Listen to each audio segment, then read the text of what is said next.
No quiero que vuelvas a ir. ¿Pero por qué? Porque lo digo yo. ¡Nunca me dejas hacer nada! Eso es mentira. ¡Te odio!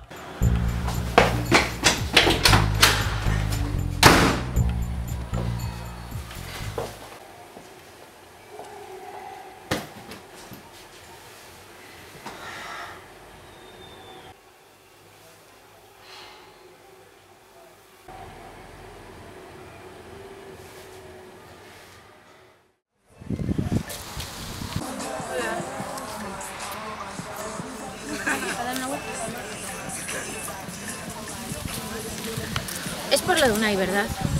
Sí, no sé qué hacer. ¿Y esta vez qué ha pasado? Pues hemos vuelto a discutir. No podéis seguir así. Tenéis que hablarlo. Ya. Y lo mejor es que lo habléis cuanto antes.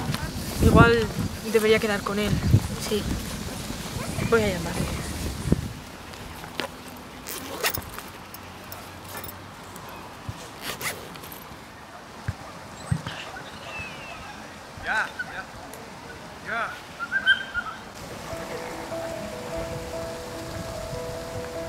Hola, soy yo.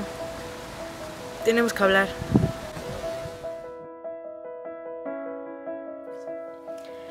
Hacía solo 2 días que no hablábamos cuando le llamé. Y después de esa llamada no quiso saber nada de mí. Le expliqué la situación y lo que pensaba, pero parecía que él ya había tomado una decisión. Lo tenía muy claro. No sé si lo hizo por el bien de los dos o fue un pronto de los suyos y luego se arrepiente. Pero ha sido lo mejor. Juntos solo había problemas. Estábamos estancados en una relación que no iba a ningún lado. Sus padres, al igual que su hermana, eran muy anticuados. Siempre que discutíamos estaban de acuerdo con que él tenía que mandar y yo hacer caso. Quizás por eso me trataba así. No sé, espero que se dé cuenta de que no tiene que ser como sus padres y que la sociedad cambia. Pero eso es otro tema.